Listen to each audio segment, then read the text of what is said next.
Salut à tous, j'espère que vous vous portez bien.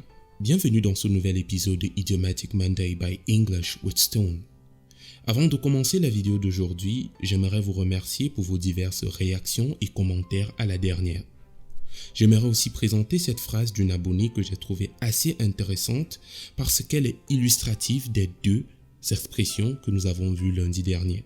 Pour ceux qui n'ont pas pu regarder la vidéo sur ces deux expressions idiomatiques, je vous invite à la regarder ici. Now, without further ado, let's jump into today's video. Welcome to English with Stone.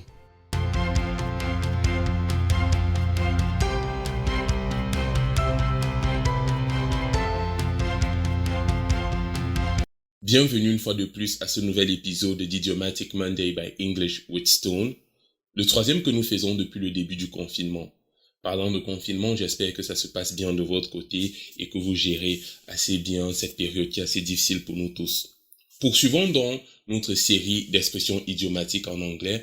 Aujourd'hui, nous allons voir deux expressions qui sont issues de contes et légendes. Deux expressions donc assez intéressantes. Je vous invite à me rejoindre dans la vidéo et sans plus perdre de temps, passons à notre première expression. La première expression d'aujourd'hui, c'est « to kill two birds with one stone ». La traduction de cette expression en français est « faire d'une pierre deux coups », qui signifie réaliser deux tâches en une seule action, réaliser deux tâches d'un coup. Cette expression, bien qu'entrée dans l'usage à partir des années 1600, trouve son origine bien plus loin dans le conte tiré de la mythologie grecque de Dédale et Icare.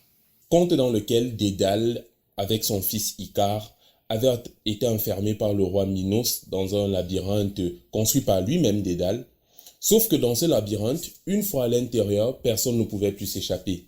Dédale décide donc de faire des ailes à son fils Icare pour l'aider à s'échapper du labyrinthe. La partie par contre du conte qui nous intéresse, c'est la partie où il est écrit que Dédale, à l'aide d'une pierre, avait tué deux oiseaux pour utiliser leurs plumes dans la fabrication des ailes qu'il a faites à son fils Icare.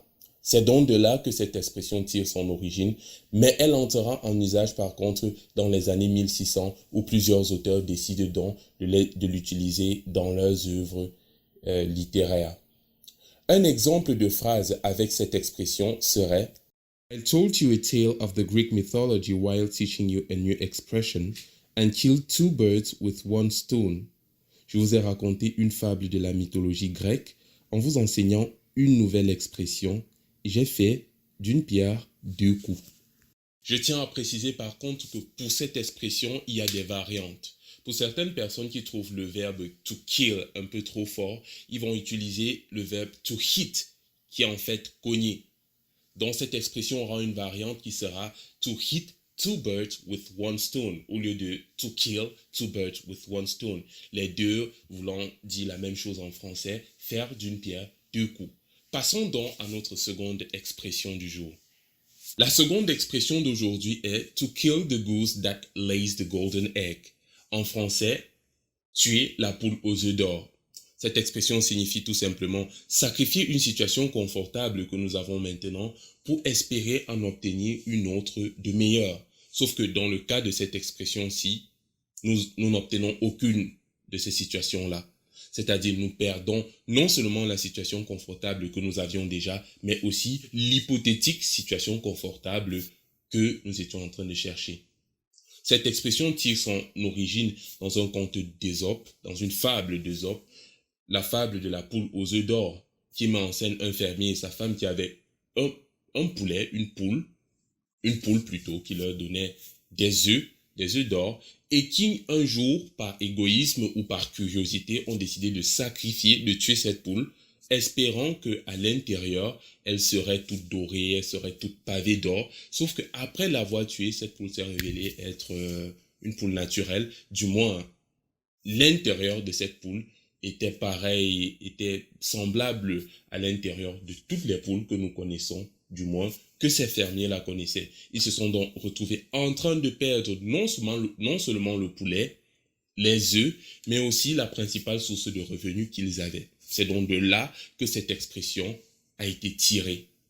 Un exemple de phrase avec cette expression serait By quitting a job to look for a better one, you killed the goose that lays the golden egg. En quittant ton boulot pour en chercher un meilleur, tu as tué la poule aux œufs d'or. Alors, je sais que les expressions d'aujourd'hui employaient beaucoup le verbe to kill, tuer, en plus des oiseaux, des animaux. Mais je suis désolé pour des personnes qui comme moi, aiment les animaux et les oiseaux. Mais ce sont des expressions et nous devons de les connaître pour agrémenter nos conversations, nos dialogues de tous les jours. Je vous invite par ailleurs, une fois de plus, à mettre en commentaire vos exemples de phrases utilisant ces deux expressions. Et la meilleure phrase, je la mettrai en début de vidéo la semaine prochaine, un peu comme j'ai fait aujourd'hui. Je vous invite aussi à vous abonner, à liker et à partager cette vidéo.